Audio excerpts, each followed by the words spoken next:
Hello, everyone. Welcome to Developing Palates. I am Aaron Loomis, and with me today is John McTavish. How you doing, John? Doing well. Shout out to Matt Booth, Room 101. What's up?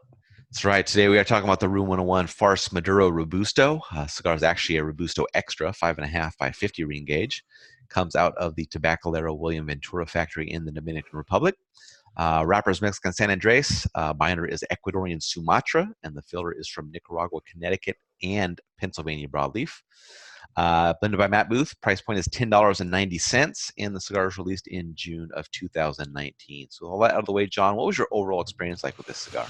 I mean, there's Matt, man. He's giving you an extra half-inch of cigar, and he's not even charging you for it. I mean, that's a good value. Unfortunately for me, other than that, the profile was not great.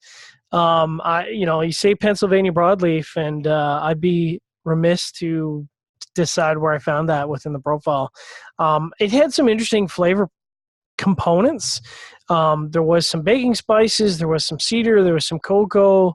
But I really found myself, and I put this in the review notes, I really found myself reaching hard for depth. Like I was like really focusing on this cigar to try and pull more flavors out of it.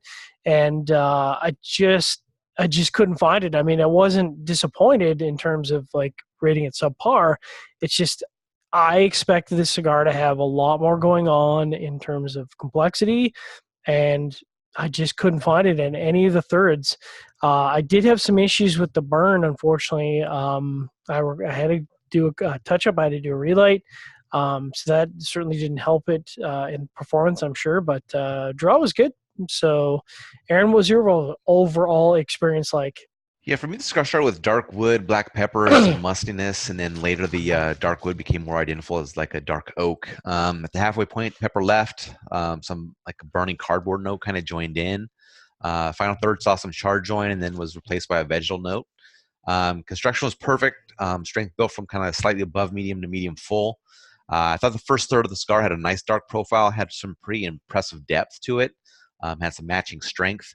That burning cardboard that kind of joined in knocked the enjoyment down a notch, and the cigar never really shook that. I wish the profile of that first half of the cigar could have kind of been maintained throughout.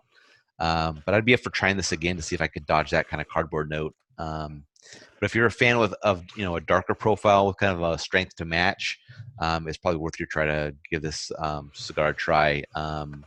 I think the broadleaf in this cigar can, for broadleaf fans, I think it'd be something that would attract them to it. It's an okay showing. It's not, it has me kind of intrigued enough to maybe wanting to give it another shot and see how it does. Screening the scores, start at the top with me at 6.10, then John at 5.55. My 6.10 matches up well for me. It's a slightly above average flavor profile. Perfect construction, gets it kind of up into those low sixes. John, 5.55. Average profile, and with the burn issues, average slightly above average construction. So 5.5, that matches up. All right. Any other final thoughts from you on this cigar? I was disappointed. I think Matt's put out a lot of stuff through the Room 101 brand that I really, really like. So this is one that I was kind of hoping at the end of the year would really hit for me. So I was a little sad. Yeah. All right. If you're just catching this video on YouTube, be sure to subscribe to us. We'll also check out the full written review on the website, developingpalates.com. Follow us on all the social media channels, and you can catch all of our review recaps on podcasts, so iTunes, Google Play, and Podbean. Thank you for tuning in. We will catch you on the next one.